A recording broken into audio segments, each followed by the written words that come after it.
नेहा, घर की सीएफओ।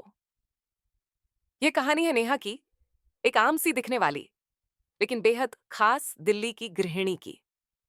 नेहा बुच्छाट, जो सुबह सबसे पहले उठती है, बच्चों का टिफिन बनाती है, पति की चाय तैयार करती है और फिर पूरे दिन घर को चलाने के साथ साथ पैसों का ऐसा हिसाब रखती है कि चार्टर्ड अकाउंटेंट भी शर्मा जाए।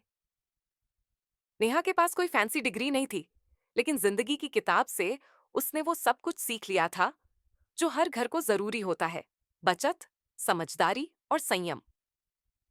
वो कैशबैक एप्स से लेकर by one get one offers तक सब कुछ जानती थी। पुराने कपड़ों से नए कवर बनाना, टूटी बाल्टी को गमला बनाना और बचे हुए खाने से अगले दिन की रेसिपी, उसके हर कदम में थी जुगाड़ की कला। घर में सब उसे प्यार से कहते थे, गूगल मम्मी। उसका एक्सेल शीट नहीं था, लेकिन दिमाग में पूरा बजट चलता था। हर महीने की ग्रोसरी, ईएमआई, बच्चों की फीस और थोड़ी सी सेविंग, सब कुछ एकदम सटीक। लेकिन एक दिन सब बदल गया। उस दिन नेहा के पति अमित काम से जल्दी लौट आए। उनके चेहरे पर तनाव था। उन्होंने कहा, नेहा, कंपनी डाउनसाइजिंग कर रही है, मेरी नौकरी चली गई। घर की हवा थम सी गई, लेकिन नेहा ने सिर्फ एक गहरी सांस ली और मुस्कुराकर कहा, कोई बात नहीं, देखती हूं। नेहा ने उस दिन से अपना एक नया रोल अपनाया। सिर्फ गृहिणी नहीं, अब वो घर की सीईओ, चीफ फाइनेंशियल ऑफिसर बन गई। उसने ईएमआई को रीस्ट्रक्चर कराया, ग्रोसरी में जरूरत से ज्यादा की खरीद बंद की, सब्जी वाले से भी मोल भाव तेज कर दिया और घर में सबको खर्च में भागीदार बना दिया। लेकिन सिर्फ यही नहीं रुकी। नेहा ने अपने आइडिया एक ब्लॉग में लिखना शुरू किया। नाम रखा स्मार्ट घर वाली। उसने टिप्स देना शुरू किया, कैसे 100 रुपए में 3 दिन का खाना बने, बिना गैस के हलवा, किड्स का बर्थडे लो बजट में कैसे करें। धीरे धीरे लोग उसके ब्लॉग को पढ़ने लगे।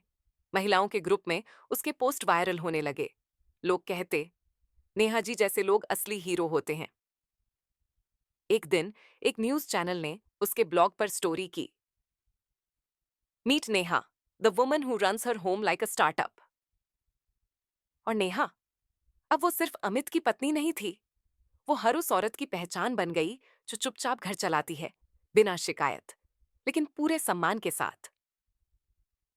उसके बेटे ने स्कूल में प्रेजेंटेशन में कहा, मेरी मम्मी एंटरप्रेन्योर नहीं है, लेकिन वो मेरे लिए सबसे बड़ी इंस्पिरेशन है। नेहा की कहानी हमें सिखाती है, घर चलाना सिर्फ खाना पकाना नहीं होता, बल्कि हर रोज जिंदगी को सलीके से, बुद्धिमानी से जीने की कला है। हर भारतीय गृहिणी में छुपा होता है एक सीएफओ, एक मैनेजर, एक लीडर। बस जरूरत होती है पहचानने की। अगर आपको ये कहानी पसंद आई तो लाइक करें, कमेंट में बताएं कि आपकी जिंदगी की नेहा कौन है और सब्सक्राइब करें मसालेदार कहानियन के लिए।